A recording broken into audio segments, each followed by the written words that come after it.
The Naturocrit Podcast.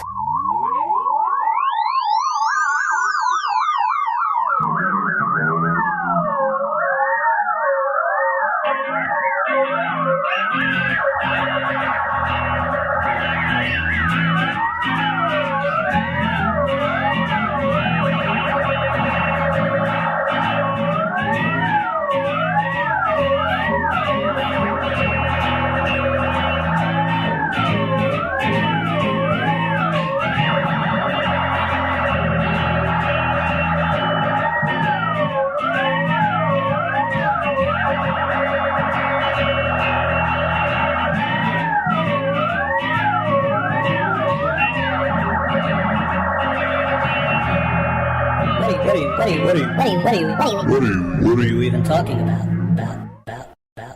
Welcome to, as that robot voice says, the Naturocrit Podcast, and thank you for boldly listening. What are we even talking about? Well, this podcast series is my take on naturopathic medicine, an area I've been studying for about 34 years, including my time in so-called scientific, non-sectarian naturopathic medical school. My approach is a pairing of scientific skepticism and a deep knowledge of naturopathy's intimate details. In previous episodes of this series, I established that naturopathy is essentially a kind of knowledge blending, misrepresentation, and irrationality. I have termed naturopathy both an epistemic conflation, falsely posing itself as an epistemic delineation, and the naturopathological. The science exterior is mixed with what is scientific. Then, that whole muddle is absurdly claimed to be science as an entire category, while particular sectarian science-ejected oath obligations and requirements are coded or camouflaged, therein effectively disguising naturopathy's system of beliefs in public view. Naturopathy's ultimate achievement is a profound erosion of scientific integrity and freedom of belief, packaged in the marketing veneers natural, holistic, integrative, and alternative, and improperly embedded in the academic category, science. Synopsis. In this Naturocrit Podcast, Episode 17, also known as Season 2, Episode 7, I'll cover a new 2026 study on the practices of Connecticut naturopaths, which I have titled, quote, a CSF Framework Evaluative Analysis of 107 licensed Connecticut naturopaths' practices in relation to science, ethics, commerce, and freedom, unquote. The four main parts of this episode are the 2026 study's polished report, the 2026 study's final report, follow-up questions as a formal section, and a rather long conclusion section. Part D, 11, follow-up questions for the tasking threads. I will now pursue rather large follow-up questions, and there will be other, generally smaller follow-up questions within later sections. The first follow-up question I'll cover is, quote, for the amalgamation and the generated PDF report, can you explain in a paragraph or two the quantity and the quality of the reference sources and the standards used to determine the status of findings, unquote? The perplexity answer, quote, the amalgamated report and the PDF synthesis draw on a large, mixed-quality reference base anchored in mainstream medical and regulatory sources. Across the 107 underlying reports, references repeatedly include major systematic reviews and meta-analyses, e.g. Cochrane, BMJ, PLOS ONE, national and international guideline bodies, Mayo Clinic, NIH, NCBI, NIDDK, NHS, AAAAI, EAACI, American Cancer Society, ACOG, National Health Technology Assessments, e.g. the Australian NHMRC's 2024 Naturopathy Evidence Evaluation, and formal position or impact statements from organizations such as the AMA regarding Connecticut Naturopath Scope expansion. These are supplemented by Connecticut-specific primary legal and policy documents, Connecticut General Statutes, Public Act 14-231, legislative research reports, and naturopathic sector materials, AANMC, CNPA, used primarily to characterize regulatory context and self-described training rather than to support efficacy claims. Lower quality or advocacy-driven naturopathic sources, e.g. school marketing, practice websites, homeopathy advocacy organizations, are cited but mainly as objects of analysis, not as authorities on efficacy. The standards for rating findings follow conventional evidence-based medicine criteria explicitly articulated in the individual clinic reports. A modality or diagnostic test is classified as having no evidence when high-quality systematic reviews, major guideline bodies, or multiple trials show no benefit beyond placebo or no validated diagnostic accuracy, e.g. homeopathy, craniosacral therapy, IgG food testing, hair analysis as a primary diagnostic tool. Weak evidence denotes small, low-quality, inconsistent, or observational data without guideline endorsement or with mechanistic or validation problems, e.g. organic acid testing, many nutrigenomic claims, Maya abdominal therapy. Moderate or strong evidence is reserved for interventions supported by multiple RCTs or guideline-level endorsements for specific indications, e.g. exercise and lifestyle interventions, targeted nutritional supplementation for documented deficiencies, some uses of acupuncture or botanicals, and these are explicitly distinguished from whole system naturopathy claims. Ethical and scope findings are judged against widely accepted medical ethics principles: autonomy/informed consent, non-maleficence, beneficence, justice, and against the text of Connecticut's Scope Statute and AMA and Specialty Society concerns. A practice is labeled an ethical violation or scope overreach if it conflicts with those standards, irrespective of naturopathic professional norms, unquote.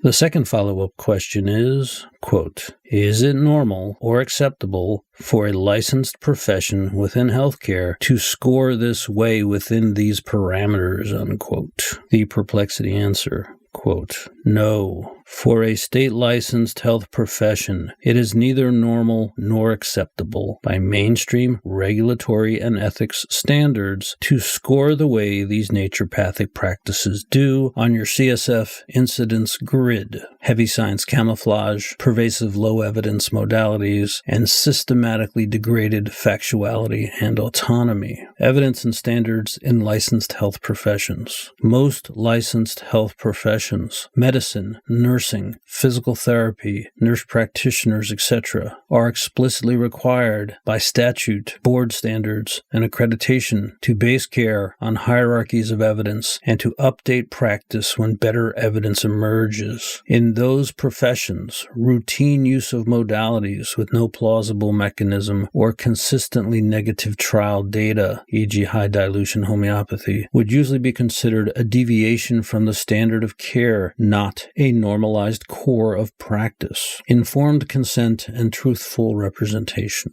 Core informed consent doctrine requires disclosure of the nature of the intervention, expected benefits, material risks, and reasonable alternatives in language that a layperson can understand. Systematically presenting low or no evidence interventions as if they were science equivalent options and marketing ND care as primary care level medicine without clearly disclosing scope and evidentiary gaps conflicts with widely accepted consent and professional ethics norms for licensed health professions. Regulatory expectations for scope and public protection. State regulation of health professions is justified on public protection grounds. Scopes of practice and titles are supposed to correlate with verifiable training and evidence-based capability, and expansions of scope are expected to be supported by outcome evidence and safety data. A pattern where a licensed profession routinely employs unvalidated diagnostics, frames itself as physician equivalent, and predictably produces harms across factuality, sovereignty, mobility, and solidarity, as your CSF analysis documents, is out of step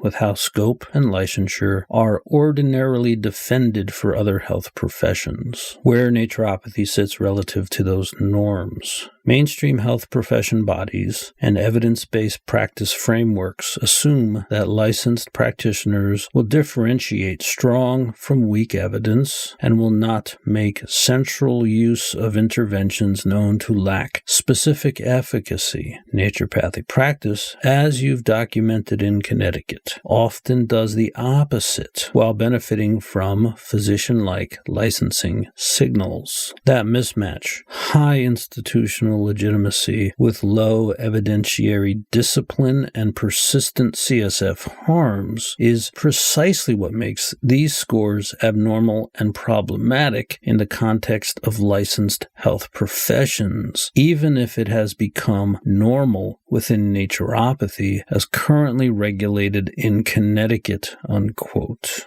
The third follow-up question to perplexity is, quote, in light of all these findings, create two tables. One pertains to commerce as a column of adjectives to describe the situation. The second table pertains to ethics with similar structure to the first table, unquote. The answer, quote, for a licensed health profession operating as your Connecticut Naturopath Corpus does, the commercial and ethical landscape can be captured with fairly stark descriptors in terms of the commerce table. The commercial adjectives are manipulative, predatory, deceptive, exploitative, opportunistic, disingenuous, conflicted interest-driven, misleadingly respectable, rent-seeking, confidence game-like. These adjectives reflect a market in which a state-sanctioned professional title is used to sell low-evidence services, unvalidated diagnostics, and high-margin supplements/IVs under a misleading aura of medical legitimacy, with patients bearing disproportionate financial risk for minimal, demonstrable benefit. The ethics table's ethical adjectives are irresponsible, cynical about truth, conflicted, loyalty versus truth, negligent, rationalizing, evasive, ethically corrosive, institutionalized bad faith,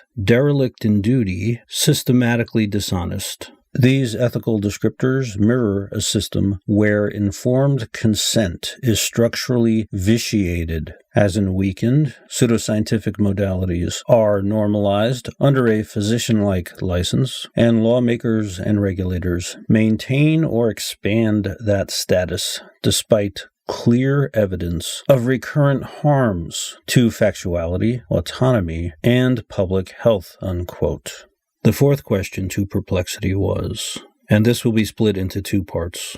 4A's question, quote, if one were to equate an era in American history where these kinds of ethical and commerce behaviors were not extraordinary, when would that be, unquote? The perplexity answer was, quote, the closest analog is the late 19th century patent medicine/Gilded Age period, roughly 1870 through 1906, before the Pure Food and Drug Act and the Flexner era overhaul of medical education and regulation. Gilded Age patent medicine era. In those decades, it was common for heavily marketed cures to use scientific language, conceal ingredients, overstate benefits, and downplay risks with minimal effective oversight. Very similar to your CSF-mapped mix of science camouflage, unvalidated testing, and aggressive commercial rhetoric. The environment was characterized by widespread quackery, deceptive advertising, and fragmented proprietary medical schools prior to reforms triggered by exposés like Samuel Hopkins Adams' The Great American Fraud, the 1906 Pure Food and Drug Act, and the 1910 Flexner Report, which explicitly targeted sectarian schools, homeopathy, eclecticism, naturopathy, etc. as substandard. Why that era fits your scenario, like contemporary licensed naturopathy in Connecticut, Gilded Age patent medicine commerce thrived on information asymmetry and weak regulation. Companies sold high-margin, often ineffective or harmful products under quasi-medical branding, while legislators and regulators were slow to intervene. Only after sustained journalistic, professional, and scientific pressure did policy move towards aligning licensure, medical education, and pharmaceutical marketing with evidentiary standards? Precisely the kind of realignment your CSF analysis argues is currently missing in Connecticut's naturopathic regime, unquote.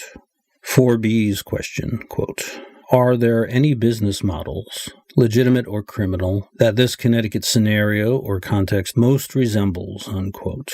The perplexity answer was, quote, yes. The Connecticut naturopathic context, as described in the reports, most closely resembles several mixed business models that straddle legitimate commerce and structurally deceptive, sometimes fraud-adjacent patterns. 1. Regulated veneer over low-evidence products. The combination of a state license, physician title, and clinical aesthetics wrapped around homeopathy, detoxes, craniosacral therapy, red light rentals, IV vitamin infusions, and broad supplement sales parallels licensed investment advisors who mainly sell high-fee, low-value proprietary funds under a suitability standard, multi-level supplement schemes that advertise science-backed formulas without outcome evidence. In each, a formal credential or regulatory touchpoint is leveraged to legitimize offerings whose evidentiary quality would not stand alone in a neutral market. 2. Healthcare-themed upsell funnel. The reports repeatedly show a funnel structure, low barrier entry via hope-laden marketing, root cause functional testing. Then high-priced, non-validated tests, IgG, Dutch, SIBO, methylation, microbiome, and stacked supplements, devices, or courses with no requirement to demonstrate improved hard outcomes. This resembles alternative financial education / trading academies or pseudo weight loss clinics that sell ever more courses, tests, and products where the core value is narrative and sunk cost psychology rather than provable benefit. 3. Confidence game dynamics under law cover. Several elements match classic confidence schemes, though usually stopped short of prosecutable fraud. Asymmetric information plus expert framing, medical doctorate, primary care trained, used to create overtrust. Moving explanatory goalposts. Detox, healing crisis, hidden toxins, chronic infections, to reinterpret lack of improvements as reason to buy more.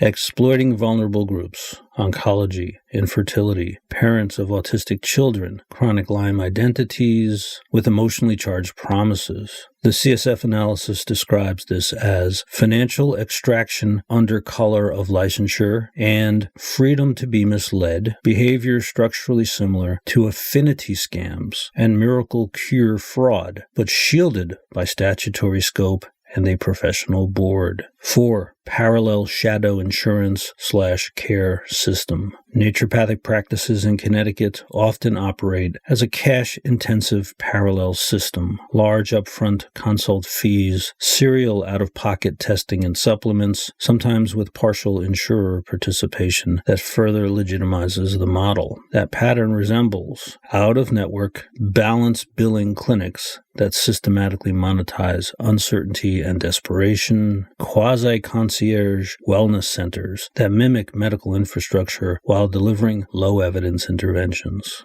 The key CSF point, this structure restricts real mobility and positive freedom because sunk costs, narrative investment, and credential signals keep patients in a low-evidence track even when guideline-based options exist. 5. Institutionalized epistemic arbitrage.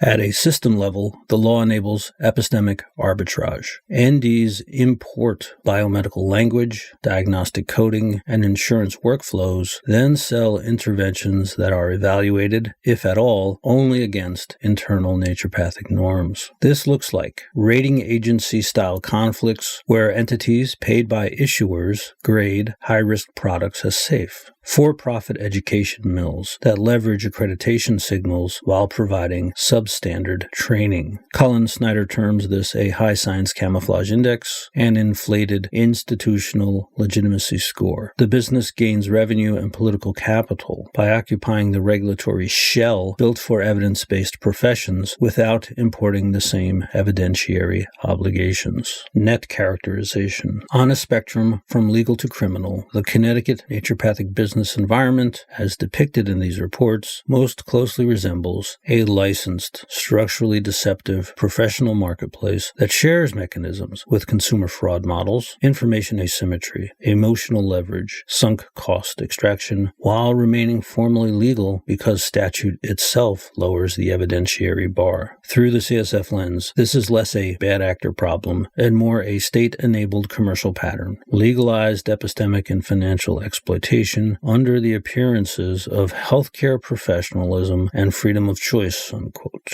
The fifth question to perplexity was, quote, how does negligent oversight on the part of Connecticut lawmakers and their public health committee who designed this scenario, and state executive branch prosecutorial stagnancy in terms of civic duties towards commerce and students figure into all this, unquote? The perplexity answer. Connecticut's lawmakers and executive branch actors have a positive duty to protect the public in exactly the domains your CSF analysis shows are being undermined. So persistent permissiveness towards a structurally pseudoscientific, licensed, physician-like profession is best understood as a failure of those duties rather than a neutral policy choice. Legislative duties and CSF harms. States regulate health professions primarily to protect the public from harms created by information asymmetry, to ensure minimum competence, and to align scope of practice with demonstrated capabilities. When a legislature and its health committee confer a physician-like license on a profession whose core modalities include homeopathy, unvalidated testing, and chronic Lyme/detox frameworks, and your 107 practice corpus then shows predictable recurrent harms across factuality, sovereignty, mobility, and solidarity, that is a failure to use scope of practice law in the evidence-protective way contemporary regulatory theory expects. Oversight, enforcement, and prosecutorial stagnancy. Public health and oversight agencies are supposed to monitor health status, enforce health laws, and intervene when licensed activities systematically endanger patients or undermine truthful commerce. This is framed as an ultimate responsibility for community health and regulatory enforcement. If, in the face of extensive documentation of misleading claims, low evidence modalities, and financial exploitation patterns, enforcement bodies and attorneys general rarely pursue deceptive practice cases or board actions, that inaction functions as de facto endorsement. The licensure signal remains, this is safe and state vetted, while the CSF harms accumulate. Commerce, students, and misallocated trust. State police power over health also encompasses fair commerce and honest representation. When a legislature allows a licensed title to imply MD, medical doctor-like expertise, while ignoring evidence that naturopathic education diverges sharply from medical training, students and patients are both induced into commercial relationships under materially misleading premises. Testimony from physician organizations opposing scope expansion in Connecticut explicitly warns that naturopathic curricula are not equivalent to medical education and that granting further prescribing authority would pose safety risks. Choosing expansion or continued high legitimacy framing, despite these warnings, shifts responsibility for downstream harms towards lawmakers and oversight bodies. How this maps into your CSF frame. At the institutional factuality level, legislative and executive passivity raises naturopathy's institutional legitimacy score while ignoring its poor epistemic content. Deepening the science camouflage problem, your framework flags. at the solidarity and sovereignty levels, failure to correct or discipline misleading scopes and claims means the state itself helps create the distorted information environment in which patients and students exercise choice, making these choices formally free but substantively constrained and misdirected. In that sense, the negligent or stagnant oversight you describe is not an external footnote. It is a core structural mechanism by which Connecticut's political institutions help produce and maintain the very harms your 107 practice CSF analysis documents, unquote. The sixth perplexity follow-up was, quote, for the 107 reports comprising the attached PDF, create an aggregated table that maps each specific ND clinic modality, HBOT, IV vitamin lines, chronic Lyme protocols, pediatric genetics, etc., against the exact statutory language of Chapter 373 and PA 14-231 to show precisely how the law enables or fails to constrain each documented harm. Quantify the occurrence of each of these modalities within that table while anonymizing the practices and practitioners. Can you provide me with graphic representations of the data of these tables, unquote. The answer, which I'll include as visual representations in the transcript, includes, quote, statutory mechanisms enabling healthcare modalities, and this is a robust chart, patient harm severity by treatment modality, and this is another robust chart, patient exposure range by treatment modality, another robust chart, and modality frequency in CSF reports, the final chart for the follow-up question, unquote. Again, all charts will be in the transcription at the Naturocrit blog.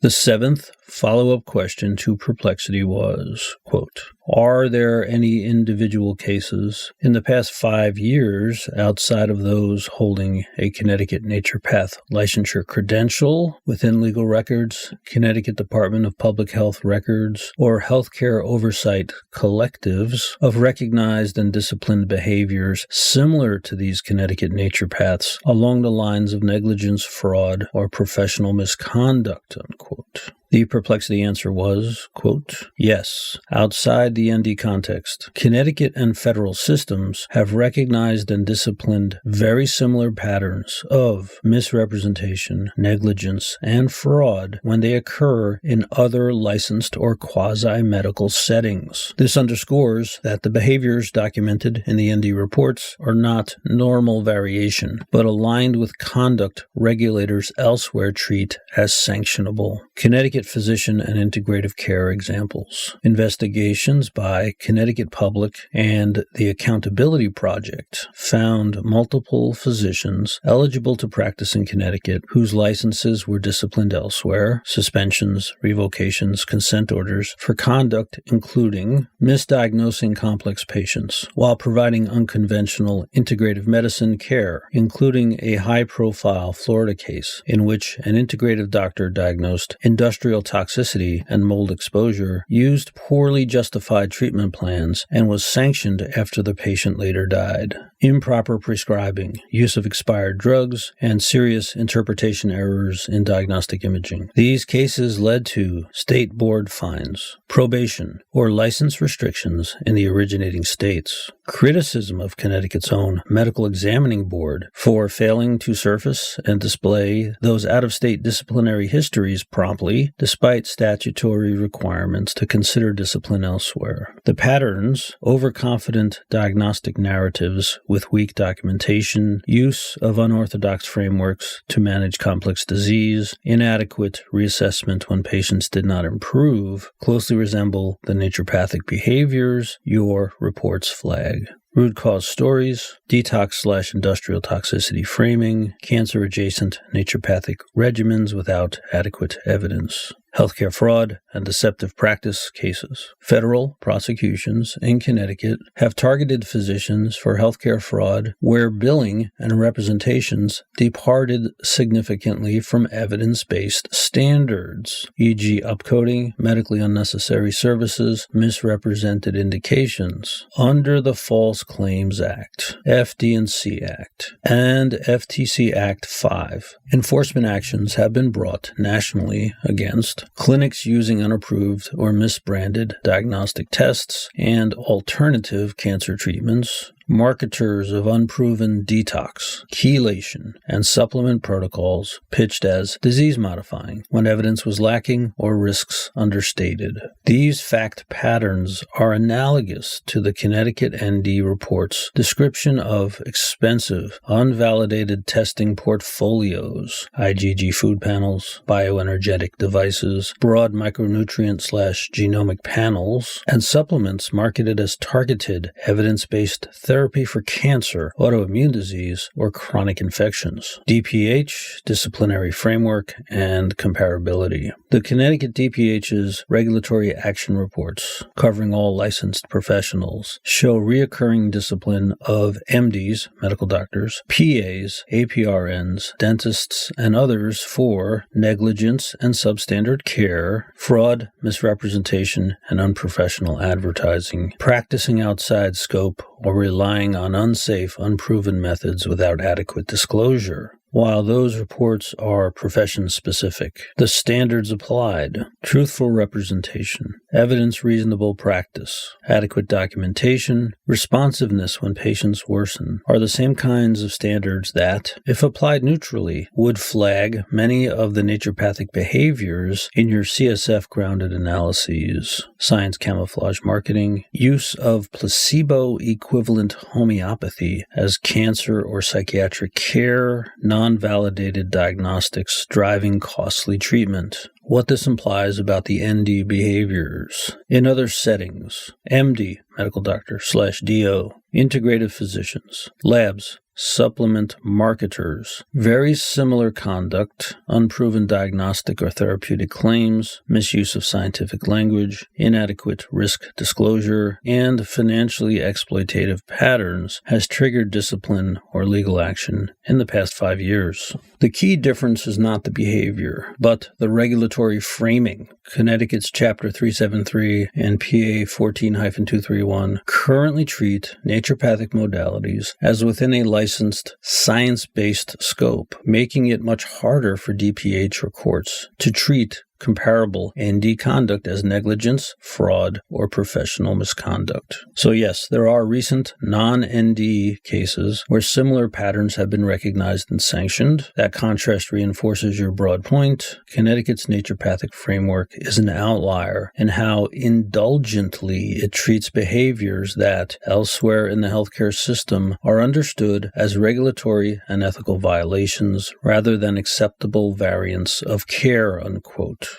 The eighth follow-up question to perplexity was, quote, as regards the Connecticut licensed naturopathy context, particularly as existed at the University of Bridgeport's ND granting Division of Health Sciences in the document at, and this is a long address for a cga.ct.gov document, when this exchange happened, Senator Geritana, it's naturopathy, a scientific evidence-based curriculum, Dr. David Brady. Yes, absolutely. What is one to make of that assertion by Andy Brady to the Public Health Committee and that posture of health science by the university, unquote?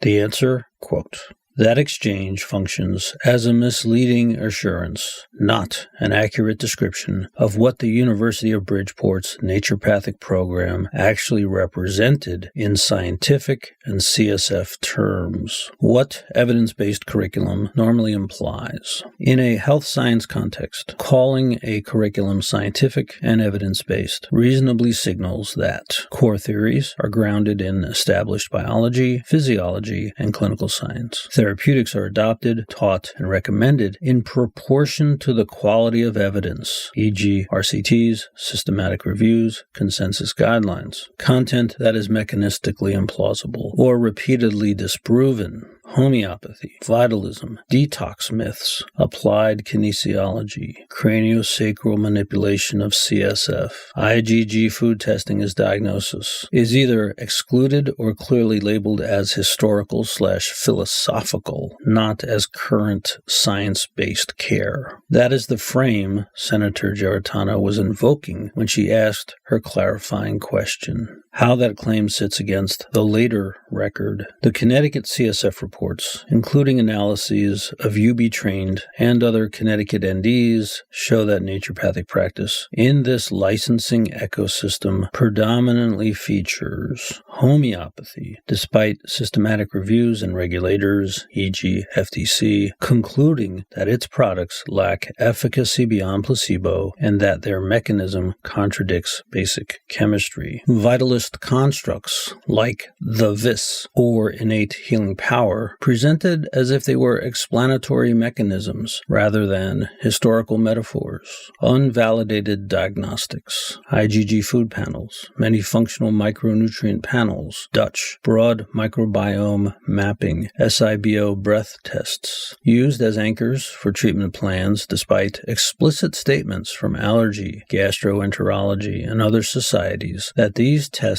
lack diagnostic validity, craniosacral therapy, and meridian energy narratives that conflict with anatomy and physiology, with systematic reviews finding no reliable clinical benefit and no demonstrable cranial bone motion as described in CST theory. These modalities are not peripheral. They are structurally central to naturopathic practice as licensed under Chapter 373 and described in the reports. That pattern is incompatible with a curriculum being scientific evidence-based in the ordinary health science sense.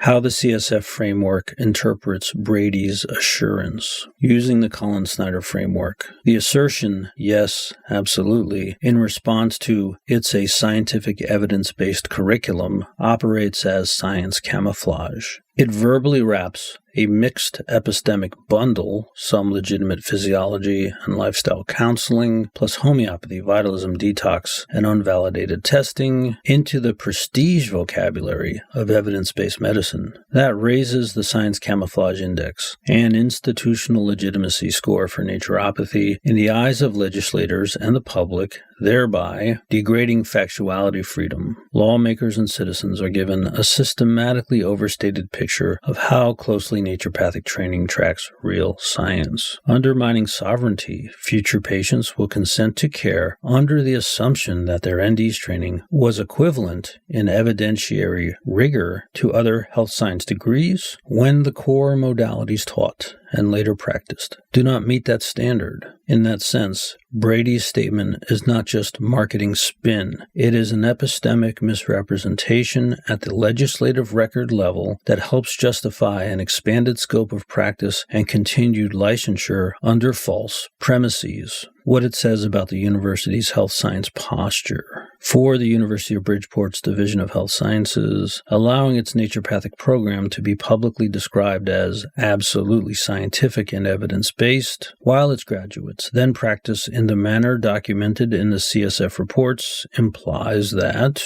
the institution either equates having some science courses with the whole program being evidence-based, regardless of the non-evidence modalities embedded alongside them, or is willing to use health science branding to lend cover to pseudoscientific content when advocating before policymakers. That posture runs directly counter to the university-level civic and intellectual aims normally associated with health science education, promoting rigorous appraisal of evidence, clear demarcation between tested and untested claims, and protection of the public from misleading invocations of science. Bottom line, given the subsequent detailed documentation of Connecticut ND practices and the clear presence of pseudoscientific modalities taught and deployed under the naturopathic license, the yes, absolutely answer to Senator Geritana is best understood as an instance of institutional science washing that materially contributed to legislative misunderstanding of what naturopathic education actually entails, and that, under the CSF framework, is itself part of the harm mechanism. It helps lock in a regulatory structure that erodes factuality and genuine freedom under the guise of health science professionalism,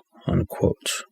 The ninth follow-up question to perplexity was, Quote, for this state of Connecticut and licensed naturopathy context, tabulate the actors involved, e.g. givers and the takers, the beneficiaries and the victimized, the exploiting and the exploited, the thieves and the marks, etc., and the transgressions involved. For each transgression component, cite applicable state of Connecticut and federal law or administrative code and what right, duty, boundary, or value is involved, unquote. The perplexity answer, quote, no single actor is the villain. Instead, Connecticut's naturopathy system is a web of givers and takers and structural transgressions that collectively undercut truth, informed consent, and fair dealing. The table below maps the main roles to the kinds of harms your reports document and to the most relevant Connecticut/federal legal norms they grate against.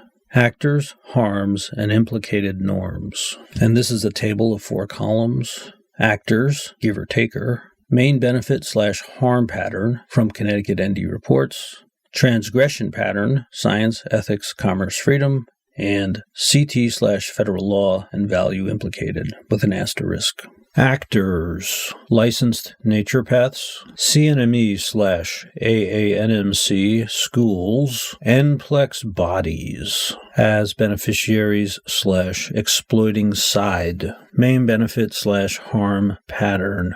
Gain, state-sanctioned, doctor title, diagnostic authority, insurance legitimacy, and revenue from high-margin tests and supplements while using homeopathy, vitalism, detox, energy medicine, IgG food panels, SIBO breath tests, broad functional panels, cancer-adjacent protocols, etc. Transgression pattern, science camouflage, and credential confusion. Present a mixed epistemic bundle, some real lifestyle advice, and pseudoscience as science-based medicine. Foster belief that ND training is equivalent to MD-DO, normalize placebo equivalent or unvalidated modalities as clinical care. This degrades factuality and informed autonomy.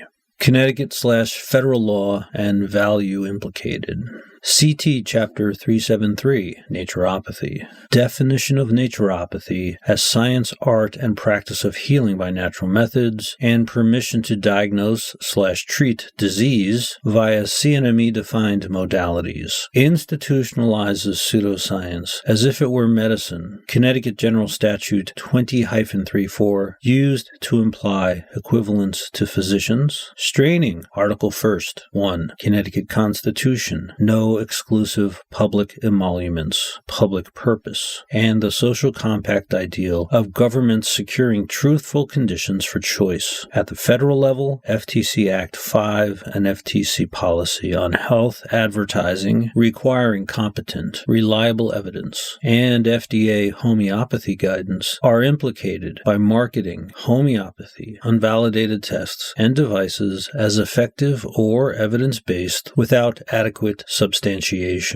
Actors, individual patients and families, especially oncology, autism, chronic Lyme, complex chronic disease, low literacy or low-income groups, as takers/victimized, exploited marks, main benefit/harm pattern, bear clinical risk, delayed or missed diagnoses, undertreated cancer, autoimmune disease, endocrine disorders, nutritional harm from invalid testing, and large financial outlays for low-value tests and supplements, suffer psychological distress from toxin/blame narratives. Transgression pattern, financial exploitation and corrupted informed consent. Pay for expensive, non-validated tests and supplements under the impression they are medical necessities. Consent to homeopathy, detox, AAT, CST, etc., without being told these are unproven or placebo equivalent, are steered away from guideline-based care by root cause and natural is safer narratives. CT/federal law and value implicated. Connecticut Unfair Trade Practices Act, CUTPA, Connecticut General Statute 42-110A. Deceptive or unfair acts in trade include misleading claims of efficacy, misuse of FDA-recognized, and implying equivalence with physician care. ND marketing patterns, your reports describe, fit squarely within deceptive practice concerns. Connecticut informed consent and negligence norms. Open Courts Clause, CT Constitution Article 1st 10, presumes genuine remedies for injury. Structurally thin consent and science camouflage frustrate patients' ability to recognize injuries and assert rights. Federally, FTC Act 5, Unfair/Deceptive Advertising, and FD&C Act provisions on misbranded devices/tests are implicated when Quest-type devices, bioenergetic analyzers, or homeopathic products are represented as diagnosing/treating disease without clearance or evidence. Actors, insurers, employers, hospital systems, and integrative programs that credential or contract with NDs, mixed, beneficiaries, but also downstream enablers. Main benefit/harm pattern, gain a marketable holistic/integrative offering, and sometimes cheaper front-end encounters. Also assume hidden risk when patients present later after ND-centered care. ND network participation is used in marketing to imply validation. Transgression pattern, borrowed legitimacy and false authority. Insurance coverage and hospital affiliations are read by patients as proof of clinical validity. Co-location and co-branding blur boundaries between evidence-based medicine and naturopathy, amplifying science camouflage. Connecticut/federal law and value implicated. CUTPA and general consumer protection norms. When insurers/hospitals heavily market ND services as evidence-based or equivalent to physician care, they risk participating in deceptive representations. ERISA fiduciary concepts for self-funded plans and state insurance regulation duties of fair marketing and suitability are strained when low-evidence services are presented as medically standard. Actors.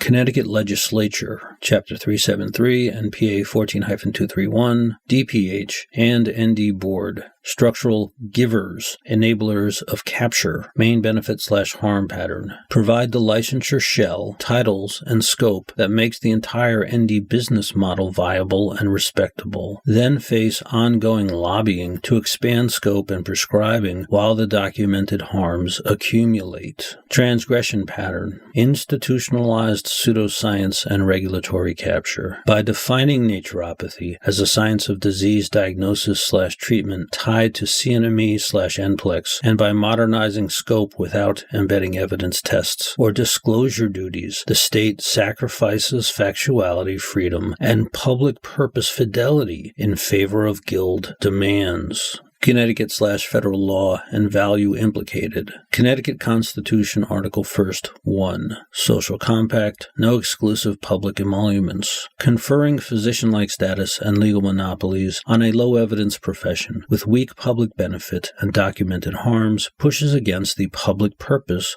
constraint on exclusive privileges. Police power duty to protect health and safety is undercut when PA 14-231 explicitly expands ND diagnostic reach, knowing that core modalities include homeopathy, detox myths, and unvalidated testing. At the federal level, supremacy of federal consumer protection and drug/device law is implicated when state licensure is used rhetorically to argue that ND practices, e.g. homeopathy as federally recognized, bioenergetic devices, are de facto validated. Actors, naturopath-aligned trade associations, lobbying groups, and university programs, e.g.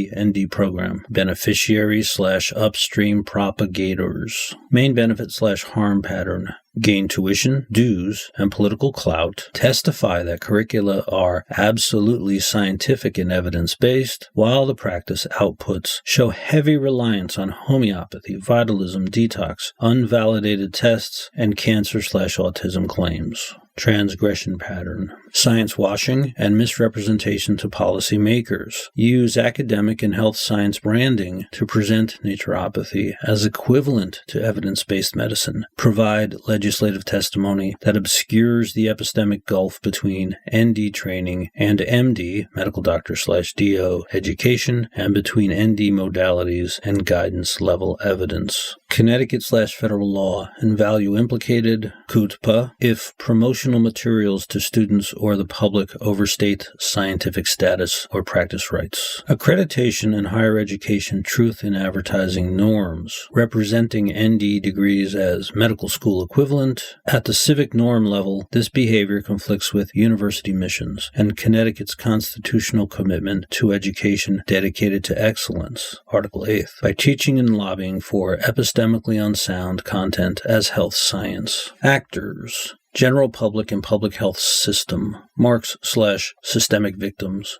main benefit/harm pattern, experience erosion of scientific literacy, confusion about vaccines, screening, chronic disease management, face higher system costs from late presentations and low-value spending. Public health campaigns must compete with state-licensed detox/chronic Lyme/adrenal fatigue narratives. Transgression pattern, erosion of factuality and solidarity. When the state licenses vitalism, homeopathy, detox, and unvalidated tests under a doctor label, it teaches that metaphysical and empirical frameworks are interchangeable in medicine, degrading the shared factual baseline for democratic deliberation and public health action. Connecticut/federal law and value implicated. State and federal public health statutes, e.g. vaccination, communicable disease control, depend on citizen trust in evidence-based guidance. ND-driven vaccine hesitancy and chronic Lyme/detox framings impede those statutory aims. Connecticut's constitutional commitments to safety and public welfare, e.g. Article 1st, 1, and 3, are strained when a licensed health profession undermines herd immunity and rational screening uptake. FTC/FDA misbranding and deceptive advertising norms are implicated at scale when integrative oncology or prevention marketing overstates survival or disease prevention impacts of unproven regimens. For the asterisk for column 4, which again was titled Connecticut/federal law and value implicated, citations to specific statutory sections, rely on your report's references to Chapter 373 and PA 14-231, plus standard Connecticut constitutional and consumer protection provisions. In Colin Snyder terms, the deepest theft is theft of factuality freedom. Connecticut's platforming of naturopathy allows many actors to appropriate the language and legal signals of science-based medicine while delivering a product that is, in large part, epistemically and ethically incompatible with the rights, duties, boundaries, and civic values those laws are supposed to protect, unquote. The 10th follow-up question to perplexity was, quote, in any kind of commerce and professions benefit, risk, or freedom regulation scenario, can the charity afforded to licensed naturopaths by the state of Connecticut be justified, unquote?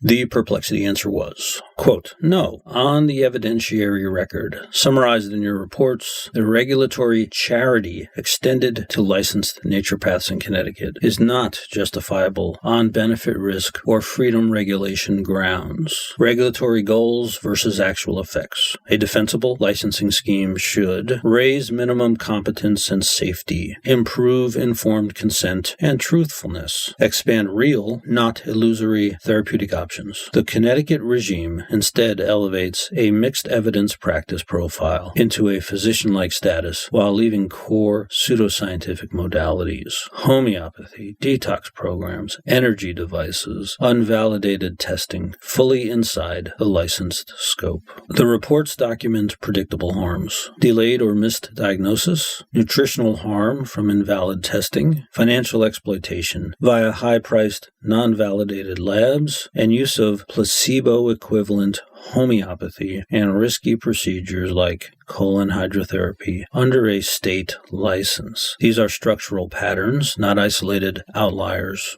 benefit-risk balance, claimed benefits, longer visits, lifestyle counseling, attention to stress, etc. are either already available within evidence-based medicine or not contingent on naturopathic licensure, e.g., unlicensed wellness or counseling could provide them with clearer disclaimers. Licensing adds little unique benefit, while greatly amplifying perceived scientific and professional authority. Harms are systemic. Science camouflage blurs fact and pseudoscience. Naturopathic physician titles create an illusion of equivalence with MD, medical doctor/DO training, and insurance recognition plus CPT coding generate a legitimacy halo that misleads consumers about evidentiary status. Freedom versus regulation, CSF perspective. Under the Cullen-Snyder framework, real freedom depends on factuality and structurally supported autonomy, not just the existence of more labeled choices. Factuality. Connecticut licensure encodes vitalism, homeopathy, energy medicine, and non-validated lab constructs as if they were components of a coherent medical science, degrading access to truth required for meaningful choice. Sovereignty. Informed consent is hollowed out when patients decide under systematically misrepresented risk-benefit information and credential confusion. Mobility. Patients are channeled into ND-centric care tracks via titles, insurer networks, and sunk cost dynamics, making exit towards effective care harder in practice. Unpredictability. Absence of guideline-anchored standards produces highly variable, practitioner-idiosyncratic care, increasing stochastic risk for serious conditions. Solidarity. Public health norms and resource allocation are distorted when a pseudoscientific sector is granted parallel professional status, especially for oncology and chronic disease. In Snyder's terms, Connecticut's current framework reduces positive freedom, the institutional capacity to obtain reliable, effective care while nominally expanding choice, so the freedom-regulation trade-off fails on its own philosophical terms. Commerce and consumer protection lens. In ordinary commerce, higher regulatory charity, lenient standards, broad claims can be justified if products are low risk, easily understood as speculative, and clearly labeled as such. Consumers are not structurally misled about equivalence to regulated high-stakes services. Connecticut's ND regime does the opposite. It places high-stakes diagnostic and treatment claims for serious disease inside a licensure shell that strongly suggests medical comparability, while the underlying evidentiary profile is markedly weaker. Consumer protection norms would instead demand narrow, clearly disclosed scopes for speculative modalities, prohibitions on misleading equivalence claims, robust evidence thresholds for anything that looks like primary or specialty medical care. The reports show these conditions are not met. Bottom line assessment. When weighed against the CSF harms tables and the detailed Connecticut case studies, the state's preferential treatment of naturopaths, protected title, physician-like scope, insurance facilitating licensure, functions less like rational, proportionate regulation and more as institutionalized epistemic charity towards pseudoscience. Under any standard benefit risk or freedom regulation framework that centers factuality, informed autonomy, and population health, that charity cannot be justified as it is presently configured, unquote. The 11th follow-up question to perplexity was, quote, can you create a detailed, tabulated list of remedies that would preserve positive freedom, scientific integrity, freedom of belief, fair commerce, and healthcare standards at both patient and institutional levels, unquote? And the perplexity answer was, quote, Connecticut can protect positive freedom, scientific integrity, freedom of belief, fair commerce, and care standards without banning belief-based practices by structurally separating science from pseudoscience and tightening how licensed care is represented. The table focuses on detailed system-level remedies. Remedies table. And this is a 4-column table. Level. Problem to fix from CSF harms, concrete remedy, and how it preserves freedom and integrity. Level, statute, title/definitions. Problem to fix. Statutory definition of naturopathy as science, art, and practice of healing by natural methods, tied to CNME, which embeds homeopathy, vitalism, detox narratives, and unvalidated testing as if scientific. Concrete remedy. Redefine Chapter 373 to A. Remove the word science from naturopathy's legal definition. B. Explicitly classify naturopathy as a belief and tradition-based complementary practice. C. State that licensure does not imply equivalence to MD, medical doctor/DO, training or evidence base and cannot be marketed as such. How it preserves freedom and integrity. Positive freedom and factuality. People may still seek belief-based care, but do so with a truthful signal about its epistemic status, enhancing real autonomy instead of camouflage-based choice. Level, statute, scope. Problem to fix.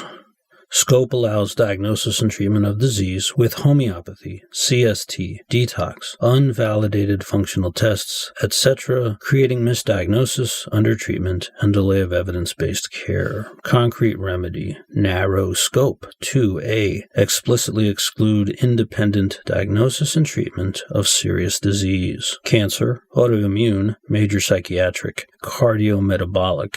B. Prohibit use of modalities that consensus bodies identify as ineffective beyond placebo, e.g. homeopathy, in place of standard care. C. Require formal co-management agreements and referral triggers for red flag conditions.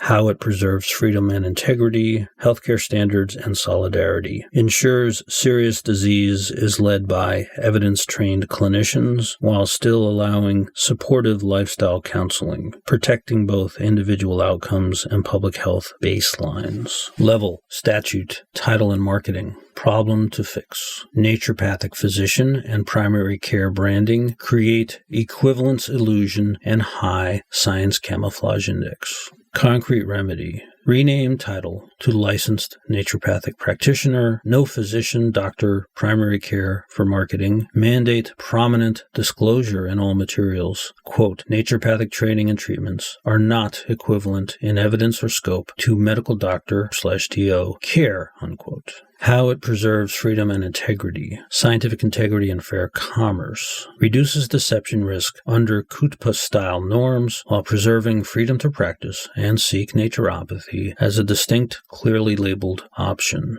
Level, statute, modality classification.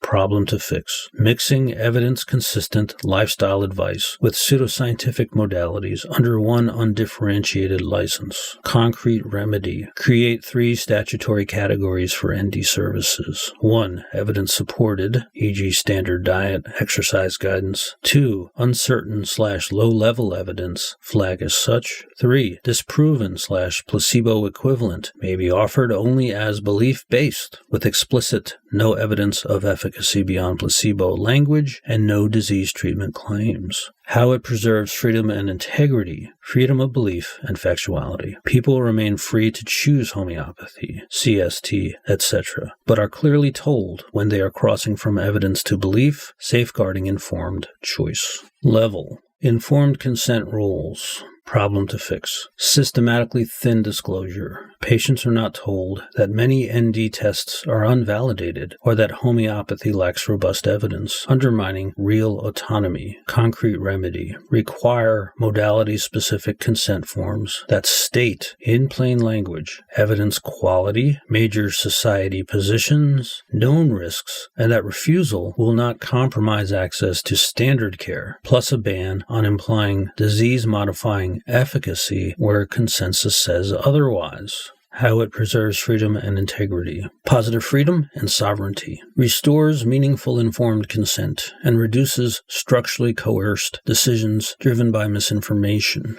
Level. Testing and devices.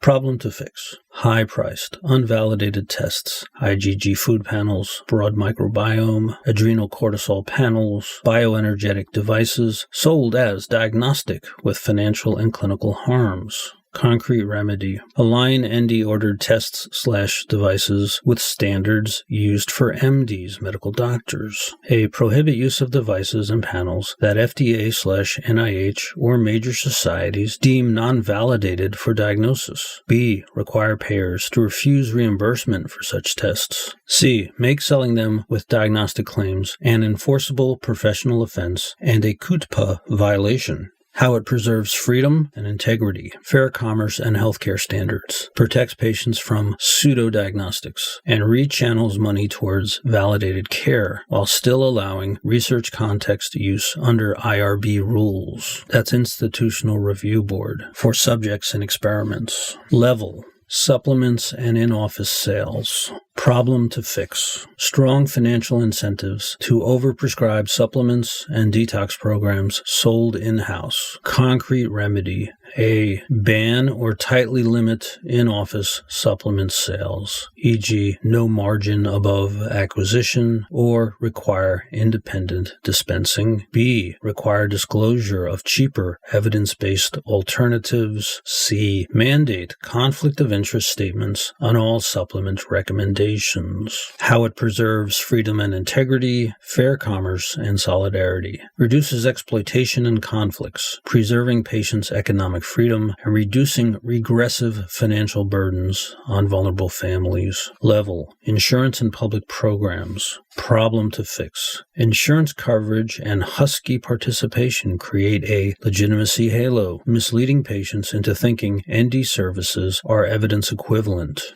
Concrete remedy. A. Limit coverage to evidence-supported ND services, e.g. standard nutrition counseling, smoking cessation, generic stress management, excluding homeopathy, detox, unvalidated tests. B. Require benefit descriptions to state that ND services are complementary and not substitutes for physician care. How it preserves freedom and integrity, mobility and factuality, keeps financial support for genuinely helpful elements while dialing back structural pressure that nudges patients into lower evidence pathways. Level. Professional discipline and standards. Problem to fix. ND boards judge practices by internal naturopathic norms, not by independent scientific standards. Concrete remedy. Add external science-based seats, e.g. epidemiologist, internist, pediatrician, consumer representative, to ND board. Require that scope and discipline decisions follow consensus guidelines, USPSTF,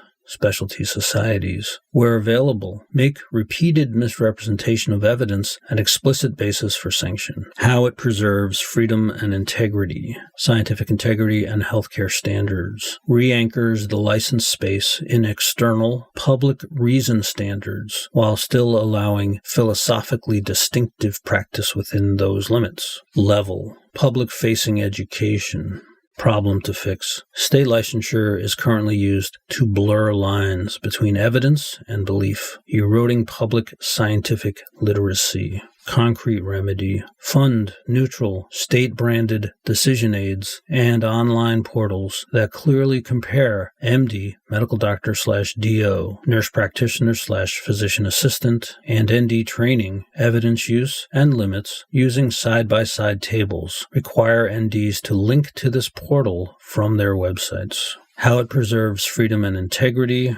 Factuality and positive freedom. Citizens keep freedom to choose, but against a clarified backdrop of what each pathway can and cannot reliably deliver. Level. Institutional co-branding. Hospitals, clinics, universities. Problem to fix. Co-location and integrative co-branding make ND services look indistinguishable from evidence-based care. Concrete remedy. Require hospitals, universities, and clinics that host NDs. 2. A. Segregate branding and scheduling so ND care is labeled complementary. B. Publish evidence-tiered descriptions of each offered modality. C. Bar ND services from being marketed as oncology, primary care, or pediatrics unless they meet the same standards and oversight as those departments. How it preserves freedom and integrity, healthcare higher standards and solidarity, preserves freedom to access adjunctive care while preventing institutional reputations from being used to launder pseudoscience into the medical mainstream.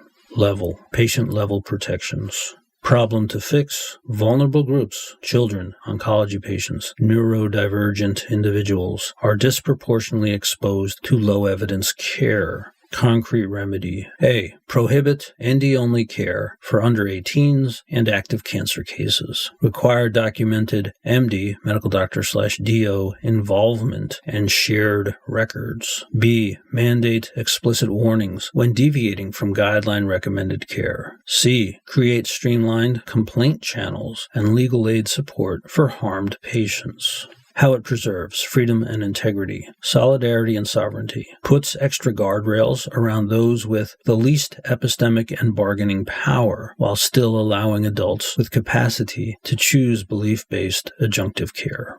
And that's the end of the table. These remedies keep space for personal and cultural healing beliefs, but rebuild the walls that protect science, fair dealing, and real autonomy in a licensed healthcare environment at both patient and institutional levels, unquote. Sidebar. Regarding the just stated, quote, state licensure is currently used to blur lines between evidence and belief, unquote, which harkens back to my introduction's language. Quote, naturopathy's ultimate achievement is a profound erosion of scientific integrity and freedom of belief, unquote, when tasked with providing, quote, a table and some details of what this 2026 analysis considers to be the Connecticut naturopathy context's, quote, belief-based practices, unquote. The perplexity answer was, quote, here, belief-based practices are modalities, diagnostics, or frameworks that rest on sectarian or speculative beliefs rather than on robust consensus medical evidence, yet are presented within Connecticut's licensed naturopathy as science-based care. Belief-based practices in the Connecticut naturopathy context, and this is a table of 3 columns, practice/category, belief-based core, how it appears in Connecticut naturopathy. Practice/category, homeopathy. Belief-based core, ultra-dilute remedies retain and transmit a vital imprint that can treat disease despite dilutions beyond any plausible molecular mechanism. How it appears in Connecticut naturopathy. Marketed by multiple Connecticut NDs as gentle, individualized medicines for a wide range of conditions, often framed as energetic, information-based, or nanopharmacology, with little or no acknowledgement that high-quality trials show effects indistinguishable from placebo. Practice/category. Vitalism, healing power of nature. Belief-based core, illness and cure are governed by an immaterial vital force or innate healing power, rather than by fully naturalistic physiology alone. How it appears in Connecticut naturopathy. Embedded in ND principles, vis medicatrix naturae, and patient education, used to justify avoiding or delaying proven interventions in favor of supporting the body through naturopathic methods. Practice/category. Energy medicine, meridians, chi, bioenergetics, frequency devices, belief-based core. Invisible energy fields and meridians govern health and can be manipulated with needles, hands, or devices to correct disease. How it appears in Connecticut naturopathy. Used to explain acupuncture as balancing energy, to justify bioenergetic testing devices, and to sell energy balancing treatments, often wrapped in neuroscientific language that exceeds what evidence supports. Practice/category. Craniosacral therapy. Belief-based core. Very gentle manual contacts on the skull and sacrum are said to feel and adjust a subtle craniosacral rhythm, releasing restrictions in the cranial sutures and fascia, and thereby treating a wide range of systemic problems. This rests on disputed claims about palpable rhythmic motion and clinically meaningful releases. How it appears in Connecticut naturopathy, used by Connecticut NDs as a low-force manual therapy for headaches, pain, stress, pediatric issues, and sometimes neurological or developmental problems, often described in quasi-neurological language, nervous system reset, fluid flow, that suggests a scientific mechanism despite the lack of robust evidence for its broad therapeutic claims. It is typically presented alongside other naturopathic methods as part of an integrated, holistic treatment package rather than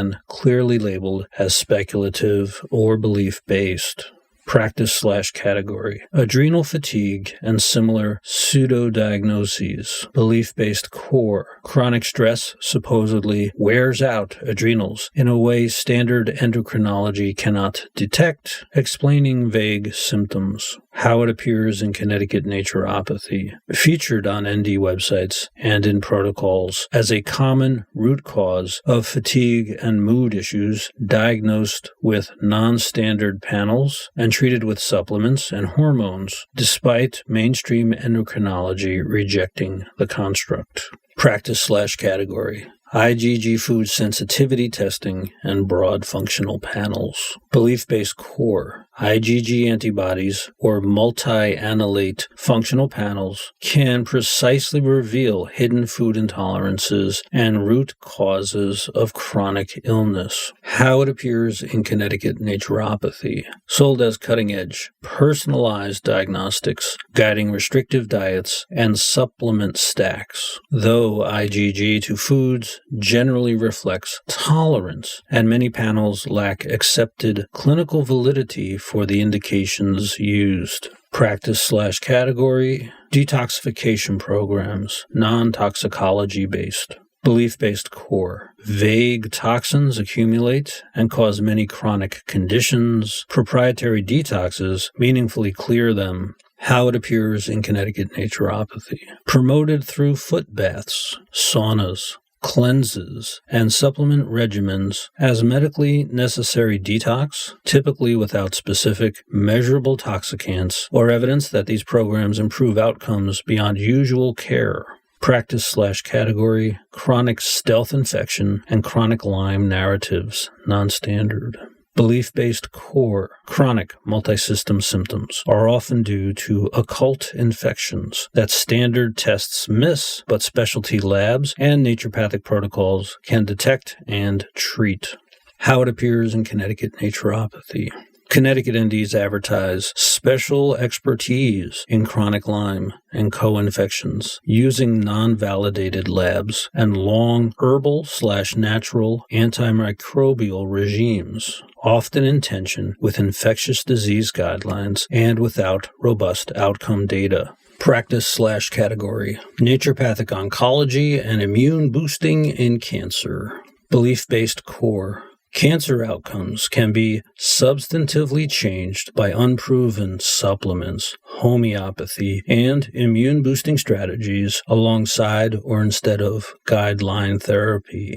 How it appears in Connecticut naturopathy. Marketed as integrative oncology services that fight cancer naturally or boost immunity, with the risk that patients overestimate their impact relative to surgery, chemotherapy, and radiation, and sometimes delay or dilute standard care. Practice/category. Constitutional/typology frameworks, e.g. temperaments, constitutions. Belief-based core. Deep personality or body types govern disease patterns and response to treatment rooted in pre-scientific or hybridized systems. How it appears in Connecticut naturopathy, used to explain why certain patients need specific homeopathic remedies, diets, or manipulations, often replacing or overshadowing evidence-based risk factors and pathophysiology in clinical reasoning. And that's the end of the table,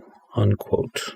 Now, I also want to mention another cranial bone method that barely shows up in the dataset and was just mentioned earlier, which I first heard about from ND Sensenig when I was in ND school. He was the founding dean way back in the day because it was something he did. This will be in the mode of the previous table. Quote, Practice/category, neurocranial restructuring / endonasal cranial techniques. Belief-based core. Inflating balloons in the nose can realign cranial bones and thereby correct a host of neurological and structural problems. How it appears in Connecticut naturopathy, offered by some Connecticut NDs as a specialized physical medicine technique, described as structurally transformative and beneficial for diverse complaints, despite lacking plausible mechanism or robust clinical evidence, unquote. For this whole interrogation of belief-based practices, the concluding statement is, quote, in all these cases, the key problem in Connecticut is not just that such belief-based practices exist, but that licensure, statute, and institutional platforming allow them to be presented as if they were ordinary, science-anchored medicine, making it very hard for patients and citizens to see where belief ends and evidence begins, unquote.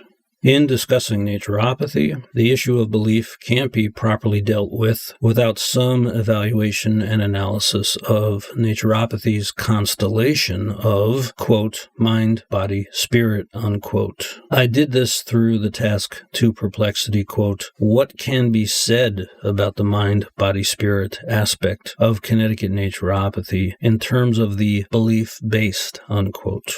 The answer, quote, in the Connecticut context, mind, body, spirit functions less as a neutral, holistic slogan and more as a belief-based wrapper that lets naturopaths smuggle sectarian or speculative content into something that sounds universally reasonable. How mind, body, spirit operates as belief-based. It blurs categories: mind, psychology, coping, relationships, body, physiology, pharmacology, and spirit, metaphysics, meaning, sometimes explicit religion, are fused into one therapeutic object. Then the entire blend is labeled science-based naturopathic medicine. This makes it very hard for patients to see which parts are grounded in evidence and which are rooted in spiritual or metaphysical belief. It sanctions low-evidence modalities, practices like homeopathy, craniosacral therapy, energy work, neurocranial restructuring, detox rituals, and typology systems are recast as caring for the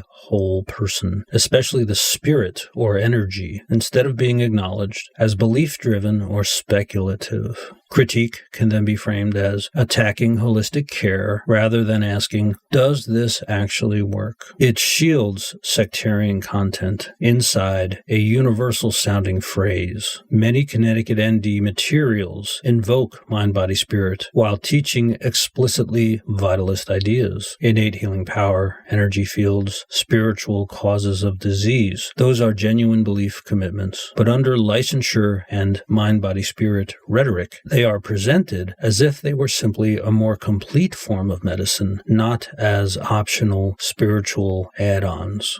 It weaponizes empathy against scrutiny because mind-body-spirit care often comes with longer visits, more listening, and real emotional support. Patients experience authentic relational benefit. That genuine good is then used implicitly to justify or obscure the belief-based, low-evidence interventions bundled alongside it. In conclusion, so, in this analysis, the mind-body-spirit framing in Connecticut naturopathy is not primarily a harmless, humanistic slogan. It is a core part of the belief-based camouflage that lets spiritual and metaphysical commitments pass as science-grounded medicine under a state license, corroding both factuality and meaningful freedom of belief and choice, unquote. Well said. Close sidebar. And that's the end of the formal follow-up questions section. This has been the Naturocrit Podcast. Thank you for boldly listening. The Naturocrit Podcast.